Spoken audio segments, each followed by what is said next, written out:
sayyidina wa habibina Muhammadin al-Mustafa wa ala alihi wa ashabihi ahli tuqa wal wafa. Ashhadu an la ilaha illallah wa ashhadu anna Muhammadar Rasulullah.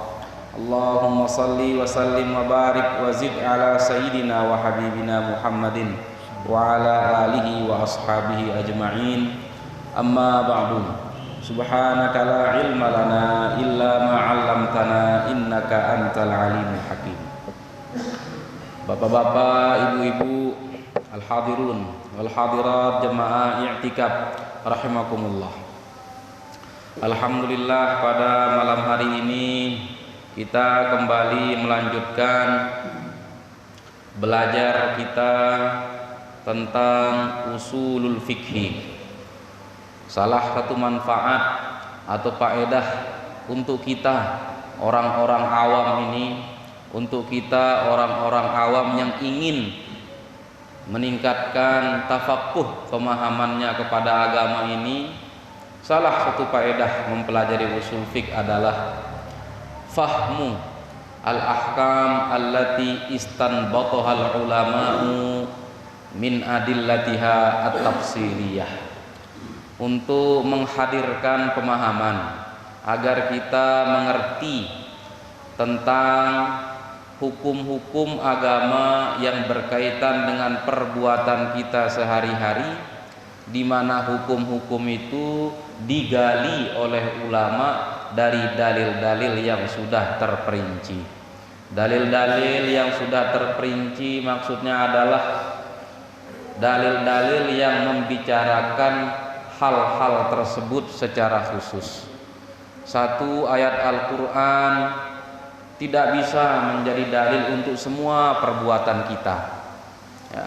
Satu misalnya Allah Subhanahu wa ta'ala berfirman sebagaimana yang sudah kita sampaikan pada bulan lalu, ya ayyuhalladzina amanu aufu bil uqudi, wahai orang-orang yang beriman, tunaikanlah janjimu, tepatilah akad-akadmu, laksanakanlah kontrak-kontrakmu. Ayat itu berisi perintah, bukan untuk semua hal, bukan untuk semua perbuatan kita, tetapi secara khusus berbicara tentang al-wafa'u bil ahdi, yaitu menepati janji, menepati akad, menepati kontrak. Dari mana ulama kemudian mengambil kesimpulan bahwa hukum menepati janji itu wajib, padahal dalam ayat itu tidak disebutkan hukumnya wajib. Ayat itu hanya menyuruh kita untuk melakukannya, tidak menyebutkan itu diwajibkan. Ulama lah yang kemudian menggali hukum itu dari ayat tadi. Oh, karena Al-Quran menyuruh kita, Al-Quran memerintahkan kita, dan maksud dari perintah itu adalah al-ityanu bil ma'muri bihi. Maksud daripada perintah adalah menghadirkan apa yang diperintahkan. Ya. Kalau diperintahkan kita untuk sholat, kita hadirkan sholat itu. Kalau diperintahkan kita wa atimul hajja wal umrata lillah, sempurnakanlah haji dan umroh itu untuk Allah, kita datangkan ibadah haji itu, kita laksanakan. Maka dari sini ulama mengambil kesimpulan, oh berarti mendatangkan perintah itu wajib, karena tidak mungkin perintah itu bisa terlaksana kalau kita tidak melaksanakan isinya. Maka melaksanakan isi perintah itu adalah cara untuk mewujudkan keinginan iradah Allah Subhanahu wa ta'ala dalam perintah tadi. Maka melakukannya menjadi wajib. Nah, yang memberitahu kita hukumnya ini adalah ulama. Al-Qur'annya menyuruh kita, ulama memberitahu kita maksud daripada suruhan Al-Qur'an itu adalah wajib. Maka dengan mempelajari usul fiqh kita ada pemahaman, oh begini caranya mengapa ini wajib, ini sunat, ini makruh, ini haram, ini mubah, dan seterusnya dan seterusnya. Kemudian untuk lebih menghadirkan faedah dan manfaat tadi, diajarkan kepada kita satu persatu. Pembahasan usul fiqh itu Ada 3, dari awal sampai akhir, dari A sampai Z. Pembahasan usul fiqh itu hanya ada 3 bagian. Yang pertama, usul fiqh itu berbicara tentang dalil. Dalil itu banyak dalil itu. Yang terkenal yang kita tahu 4: Al-Quran, Sunnah, Ijma, Qiyas. Selain dari yang 4 itu banyak modelnya. Ada yang bernama al-istihsan. Al-istihsan itu sesuatu yang dianggap baik oleh manusia, berarti baik menurut agama. Sesuatu yang dianggap baik oleh orang-orang Islam, ma ra'ahul muslimuna hasanan fahuwa indallahi hasanun. Apa-apa yang dipandang baik oleh orang Islam, maka menurut pandangan agama itu insya Allah baik. Maka terdapat sesuatu, terdapat adat, tradisi-tradisi yang tidak ada pada masa Nabi, ada pada tahun 2020 atau sebelumnya atau setelahnya. Dan di mana tradisi-tradisi itu dipandang baik oleh orang Islam. Apa arti dipandang baik? Tidak bertentangan dengan hukum Allah, kemudian menghadirkan manfaat atau maslahat. Maka walaupun tidak ada Al-Quran yang menyuruh kita, walaupun tidak ada hadis yang membicarakan hal itu, tetapi berdasarkan al-istihsan, sesuatu itu menjadi boleh. Nah, ini padahal tidak ada hadisnya, tidak ada sunnahnya, tetapi pekerjaannya ada. Dan tidak mungkin ada pekerjaan yang tidak ada hukumnya. Selaku pegawaian manusia itu pasti ada hukumnya. Kita makan, ada hukumnya. Kita lalu belajar, ada hukumnya. Kita memberikan uang pada istri, ada hukumnya. Kita mendidik anak, ada hukumnya. Tidak ada. Selama manusia itu berakal, sehat, balik, ada hukum daripada pekerjaannya. Pembahasan yang kedua dari usul fikih setelah dalil adalah kaifiyatul istimbati minal adillah. Berembe-entan bagaimana cara memahami dalil itu. Al-Qur'annya ada, hadisnya ada, ya. Maka yang kedua, bagaimana cara memahaminya? Sehingga kadang-kadang seperti kata ulama, nassun sahihun wa fahmun khati'un li nassin sahih. Dalilnya benar, lalu caranya memahaminya tidak benar. Hadisnya kuat, tetapi cara memahami hadisnya yang tidak benar. Sehingga jangan melupakan dalilnya, cara memahami dalil. Maka kita bermazhab ini artinya kita mengikuti cara ulama memahami dalil. Intima'una lil mazhab huwa intima'una lil manhaj. Keikutsertaan kita dalam mazhab ini artinya bukan ikut manusia, tetapi ikut kaifiat manusia tersebut dalam memahami dalil. Bagaimana kaifiat Imam Malik memahami hadis, kita diikuti. Bagaimana kaifiat, bagaimana cara Imam Syafi'i memahami Al-Quran, bagaimana kaifiat atau cara Imam Syafi'i memahami hadis, itu yang kita ikuti. Jadi kita ikut Quran, kita ikut hadis.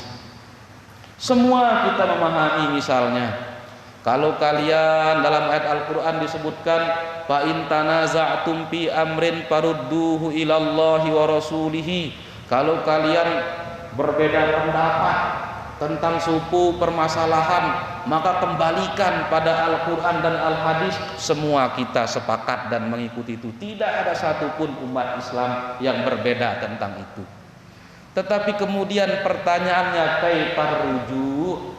Bagaimana cara kita kembali kepada Al-Quran? Bagaimana cara kita kembali kepada Al-Hadis? Maka kalau ada di antara bapak dan ibu yang sekarang di sini tahu cara kembali kepada Al-Quran dan Al-Hadis, boleh tidak bermazhab kalau tahu cara. Pintu ijtihad itu tidak pernah tertutup, tidak pernah ditutup, ya. Kalau ada di antara bapak dan ibu sekarang tahu cara kembali kepada Al-Quran, tahu cara membacanya, tahu cara memahaminya, tahu cara mengambil isi yang ada pada ayat itu, silahkan.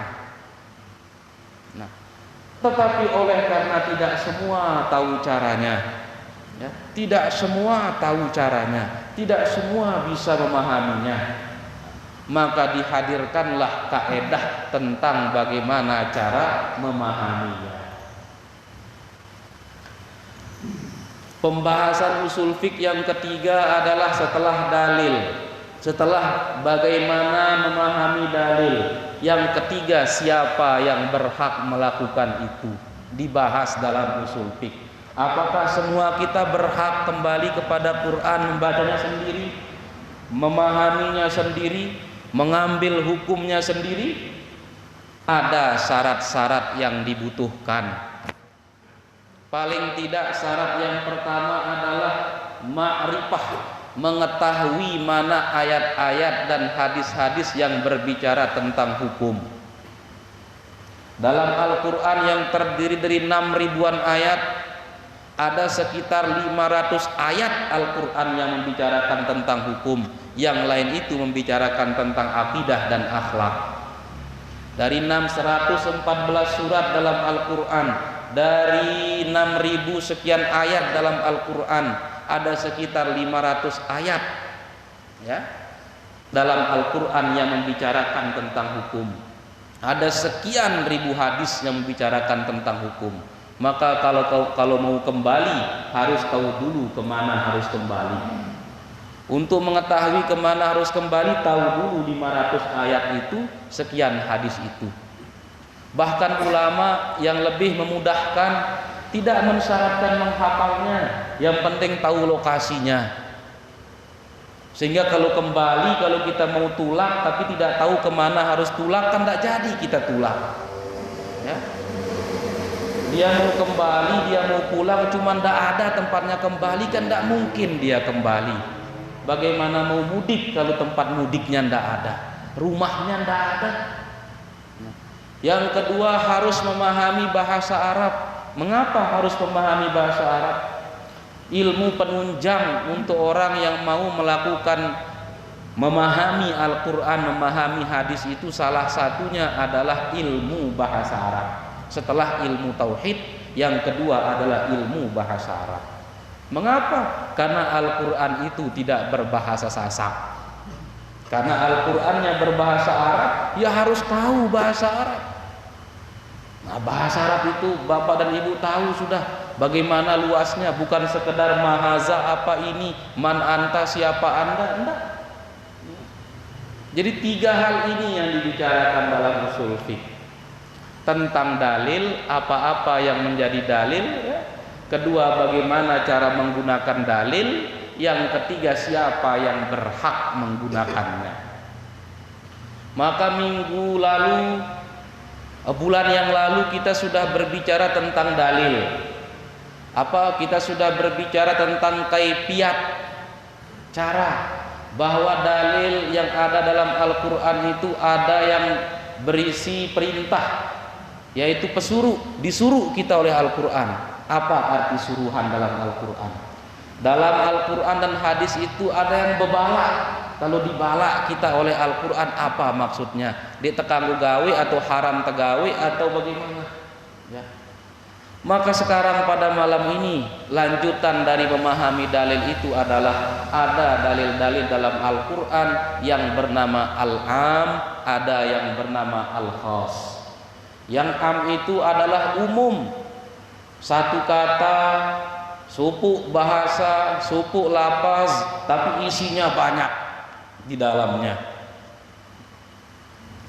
Wa ammal amu fahuwa ma amma syai'aini fasa'idan min ghairi hasrin.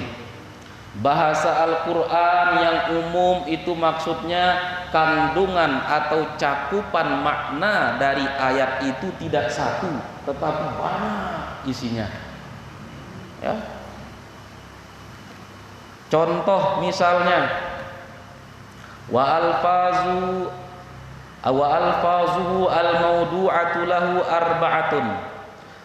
Tanda-tanda yang menunjukkan menunjukkan bahwa isi atau bahasa Al-Quran itu cakupannya banyak, luwe, itu adalah yang pertama al-ismu al-mu'arrafu bil alifi wal lam. Sekedar kita tahu, ya, sekedar informasi, yaitu isim. Isim itu kata benda, ya, yang diawali dengan alif lam. Apa contohnya? Innal insana lafi khusrin. Apa artinya firman Allah tersebut? Inna, sesungguhnya, al, ada alif lam di situ. Al insana, manusia itu, ya, dalam kerugian. Maka dalam ayat ini semua manusia itu dalam kerugian, semuanya. Ya, dari awal Nabi Adam alaihissalam sampai nanti, karena semua yang bernama manusia, al-insan itu siapapun dia, yang penting dia bernama manusia, maka dia berada dalam kerugian. Inna, sesungguhnya, al-insan, ya, ditanya ini namanya siapa, Muhammad, insan atau bukan? Insan, berarti rugi. Ini tanya siapa namanya Musa, berarti rugi. Ini siapa namanya? Ini namanya Nuh, berarti rugi. Itu namanya umum. Semua satu kata tetapi cakupannya banyak. Tetapi setiap yang umum itu ada pengecualian. Datanglah ayat setelahnya, illal ladzina amanu wa amilus solihati wa tawasau bil haqqi wa tawasau bis sabri. Ada illah. Illah itu mengkhususkan apa yang umum tadi. Setelah kata illah ini berarti dia selaku manusia yang rugi. Karena ada yang tidak merugi, yaitu siapa? Alladzina amanu wa amilus solihat wa tawasau bil haqqi wa tawasau bis sabri. Dia beriman dan beramal soleh dan saling menasehati dalam kebenaran dan saling menasehati dalam kesabaran. Berarti yang tidak empat ini masih dalam kerugian. Karena yang namanya mengkhususkan itu artinya ikhraju ba'di madlulil am, mengeluarkan sebagian cakupan dari makna ayat yang umum tadi. Berarti sebagiannya dikeluarkan, sebagiannya masih ngenteng, masih ada di sana. Yang dikeluarkan oleh Allah dari kumpulan manusia yang merugi ini adalah yang beriman, beramal soleh, tawasau bil haqqi, tawasau bis sabri. Maka yang ada yang masih tersisa dalam kerugian itu. Buktinya betapa banyak orang yang masih tidak beriman di dunia ini. Maka kita yang sudah beriman dikeluarkan oleh Allah dari kolam atau dari telaga kerugian itu. Ada yang masih ngenteng di sana, yaitu orang-orang si iman beriman dengan si non Islam. Kita ini alhamdulillah sudah diikhraj, sudah dikeluarkan dari Allah. Dari mana kita dikeluarkan? Dari cakupan makna ayat innal insana lafi khusrin. Kalau bukan karena keimanan, masih kita pada ayat pertama, ayat kedua daripada surat Al-Asr tadi. Oleh karena kita sudah beriman, alhamdulillah, maka kita tidak lagi berada pada ayat kedua, kita masuk kepada ayat yang ketiga. Orang-orang yang belum beriman di ayat kedua tempatnya. Wahai orang-orang yang berada pada ayat kedua surat Al-Asr, ya, non muslim. Kalau kita sudah berada, alhamdulillah, ya, dengan taufik dan hidayah Allah, kita berada pada ayat ketiga. Ini namanya al-am. Umum, mencakup semua, tetapi ada sebagian dikeluarkan daripada yang umum itu. Misalnya kalau dalam bahasa kita diumumkan kepada warga masyarakat untuk semua warga desa untuk hadir gotong royong kecuali yang hamil. Maka kalimat pertama semua wajib gotong royong. Tetapi setelah kecuali itu ada yang tidak masuk di sana, yaitu orang-orang yang hamil. Itu maksud am dan khas, umum kemudian dikhususkan. Maka yang umum itu setelah dikhususkan apakah masih menjadi dalil? Masih. Karena namanya mengkhususkan itu tidak semua dikeluarkan, sebagian dikeluarkan, sebagian masih ngenteng.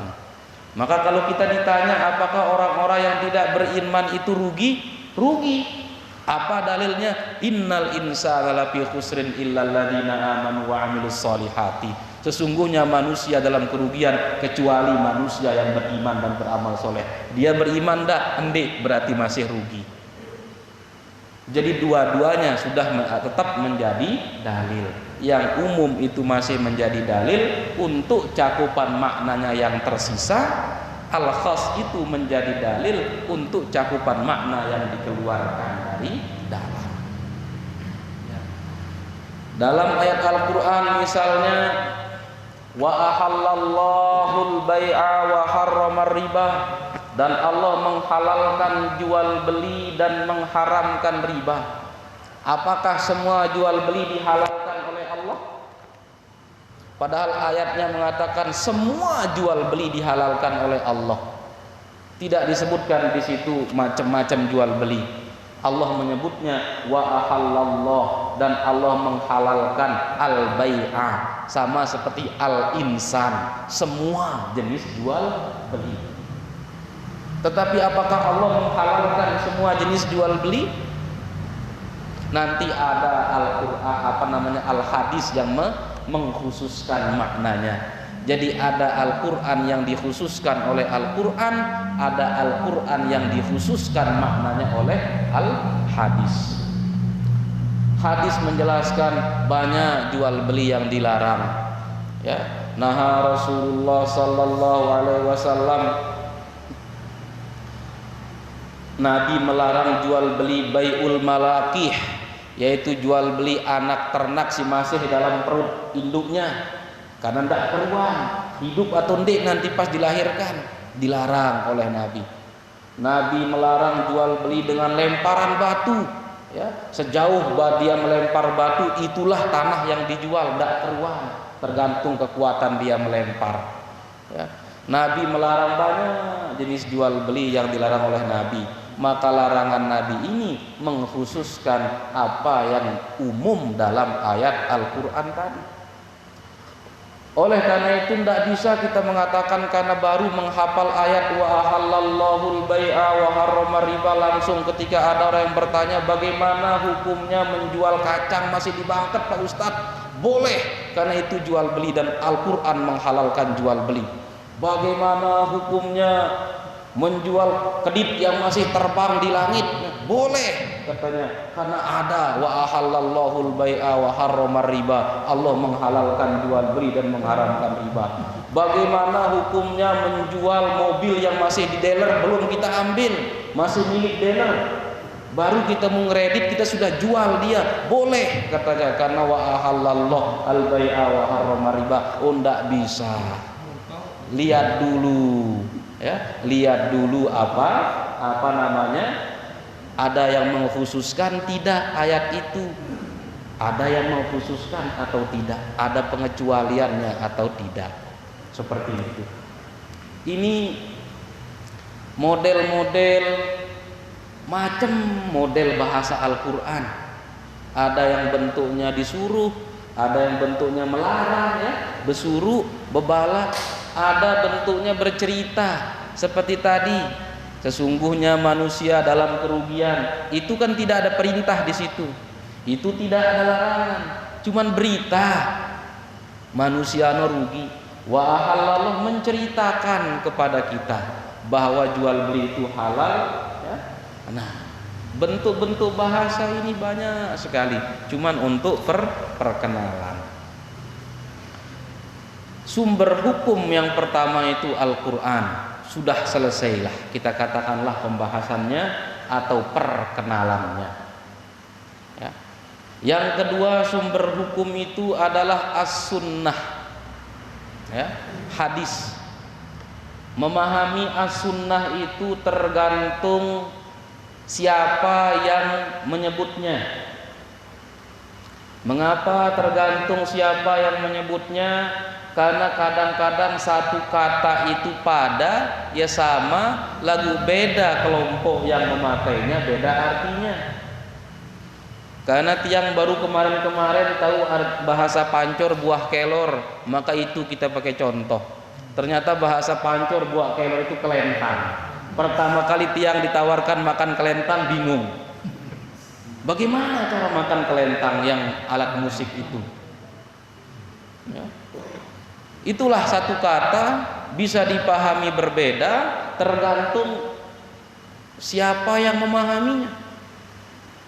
Maka as-sunnah, kalau fuqaha, kalau ulama fikih yang menggunakannya artinya berbeda dengan kata as-sunnah ketika digunakan dalam usul fiqh maupun dalam ilmu hadis. Dalam ketika mempelajari hadis, ketika mempelajari usul fiqh, yang dimaksudkan dengan as-sunnah itu adalah semua ucapan, semua perbuatan dan semua persetujuan Nabi. Itu nama sunnah. Tetapi dalam fikih arti sunnah itu adalah kalau dikerjakan dapat pahala, tidak dikerjakan tidak dapat dosa.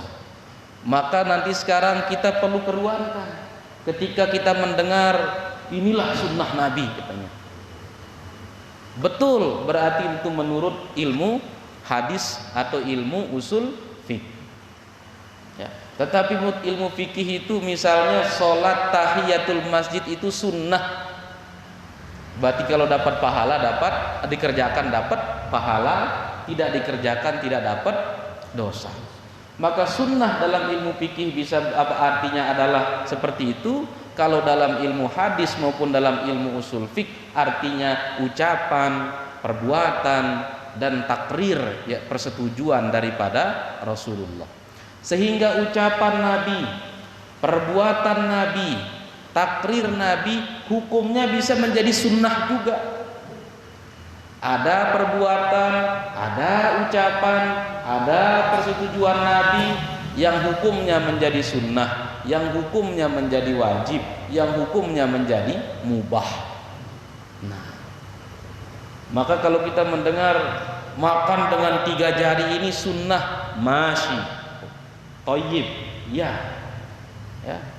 Makan jangan kemana-mana tangannya, kul ma yalika, pesan Nabi, makan yang ada di hadapanmu kalau begibung, ya. Kul biyaminika wa kul ma yalika. Ketika Nabi begibung itu Nabi membimbing sahabat, mengajar sahabat, makanlah dengan tangan kanan dan makanlah yang ada di hadapan, jangan ke sana kemari tangannya ke wilayah orang karena Nabi terbegibung. Ya, jadi wilayah di sini tangannya kemana-mana. Pada saat itu tidak ada sahabat yang berani kemana-mana tangannya, walaupun kanduk yang dia sukai itu ada di tempat jauh, lagu ndek bani. Ya, baru Nabi kemudian mencontohkan Nabi mengambil lauk yang Nabi hajat atau sukai di tempat yang wilayah sahabat. Baru sahabat paham hukum dasarnya adalah makan yang di hadapan, kecuali kalau ada hajat kita pada yang di tempat lain itu boleh kita permisi untuk mengambilnya. Ketika Nabi makan, Nabi mengajar sahabat, kul, perintah itu, makanlah biyaminika, dengan tangan kananmu, berarti ini sunnah. Sunnah apa? Sunnah qauliyah, ucapan Nabi. Kul biyaminika, makanlah dengan tangan kananmu. Wa kul ma yalika, makanlah yang ini, duman kita itu. Itu perintah. Tetapi apakah kemudian makan dengan tangan kanan itu wajib sehingga yang tangan kiri itu menjadi haram? Sehingga apakah makan yang di hadapan kita itu menjadi wajib sehingga makan yang di hadapan orang itu haram? Padahal ini sumbernya adalah sunnah. Ini maksudnya. Ada sunnah, kemudian hukum yang diambil dari sunnah itu menjadi sunnah juga. Siapa yang mengatakan makan dengan tangan kanan itu wajib, makan dengan tangan kiri itu haram, makruh? Siapa yang mengatakan makan di hadapan kita itu wajib karena itu perintah Nabi? Maka kalau dikatakan makan dengan tangan itu sunnah, betul dua-duanya. Dikatakan makan di depan kita itu sunnah, betul kedua-duanya seperti itu. Jadi sunnah tergantung ulama dalam ilmu apa ia disebut. Kalau dalam ilmu fikih, maka kalau kita membaca sunnah, ini artinya yang dikerjakan mau pahala, kalau tidak digawe tidak dapat dosa. Kalau membaca hadis, sunnah itu adalah ucapan, perbuatan, dan takrir atau persetujuan Nabi. Ya. Sehingga jelas, ya, apa makna sunnah dalam usul fiqh. Sunnah itu lebih luas cakupannya daripada makna hadis. Dalam sisi kebahasaan, makna sunnah itu luas. Jadi kita ingat apa disampaikan oleh Al-Mukarram Tuan Guru Bajang di tahun 2019 ketika menjelaskan makna ahlus sunnah wal jamaah. Beliau menyampaikan bahwa makna as-sunnah itu adalah at-tariqah al-mardiyah allati salakaha Rasulullah sallallahu alaihi wasallam wa alamun minal ummati kas sahabati wa ghairihim. Itu penjelasan beliau bahwa sunnah itu adalah jalan al-mardiyah yang diridhoi oleh Allah, jalan yang diridhoi oleh Allah, di mana jalan itu dilalui oleh Rasulullah dan dilalui oleh tokoh-tokoh umat ini seperti sahabat dan ulama-ulama. Maka sunnah adalah at-tariqah, jalan yang diridhoi oleh Allah, di mana jalan itu dilalui oleh Rasulullah dan sahabat-sahabat radhiyallahu anhum. Sedangkan makna al-jamaah adalah al-ulama al-mujtahidun, ulama-ulama yang sudah sampai derajat ijtihad. Apa arti ijtihad? Mampu menggali apa yang dikandung oleh ayat, mampu menggali apa yang tidak tampak. Namanya dikandung itu tidak nampak dari luar. Ahlun, kata beliau, adalah al-atba' wal junud, pengikut yang setia. Maka ahlus sunnah wal jamaah maknanya adalah pengikut kepada jalan kenabian dan jalan-jalan ulama al-mujtahidun. Ini sunnah. Nah, itu adalah pemaknaan sunnah dalam usul fiqh. Karena sudah tarahim, ya, berarti bulan depan kita akan mulai membaca soal jenis-jenis sunnahnya, ya, sunnah qauliyahnya, mana termasuk sunnah fi'liyah, mana termasuk sunnah takririyah, kemudian apa kesimpulan hukum daripada sunnah itu, ya. Seperti yang tiang sampaikan tadi, ada sunnah yang dilakukan oleh Nabi tetapi hukumnya tidak wajib, bahkan hukumnya tidak sunnah. Seperti kal akli wasyurbi, Nabi makan dan minum, apakah hukum makan itu wajib atau sunnah atau mubah? Minum hukumnya wajib, kalau tiang tidak minum ini berdosa atau ini hukumnya mubah? Padahal Nabi itu makan dan minum, berarti itu sunnah Nabi. Nabi pergi ke pasar, Nabi membeli gandum, ya, makanan untuk istri-istri beliau. Nabi pernah menggadai baju perang beliau. Apakah kemudian jalan ke pasar itu sunnah atau berhenti? Padahal itu sudah dilakukan oleh Nabi, berarti fi'lun, perbuatan Nabi. Maka kalau dikatakan makan itu fi'lur Rasul, betul. Tetapi kalau dikatakan hukum makan itu sunnah, tidak betul. Hukum makan itu mubah, yang membuatnya menjadi berpahala niat kita. Kalau kita makan untuk melakukan kegiatan, dapat kita pahala dari niat kita itu. Kalau kita makan dan minum untuk memperkuat tubuh untuk ibadah, kita dapat pahala dari niat kita. Tetapi makan dan minum itu pada dasarnya hukumnya mubah, walaupun makan dan minum itu adalah termasuk sunnah Nabi. Pergi ke pekan itu juga sunnah Nabi, menggembala kambing juga sunnah Nabi. Berarti kalau menggembala ayam, nah susah. Bebek, ya, kelinci, marmut gitu. Nah, hati-hati, apa namanya, lain. Jadi ada sunnah sebagai sumber hukum, ada sunnah sebagai kesimpulan daripada pembacaan sumber hukum tersebut. Hati yang kira seperti itu, mudah-mudahan pada bulan Rabiul Awal ini kita didekatkan oleh Allah Subhanahu wa taala kepada sunnah Rasulullah sallallahu alaihi wasallam.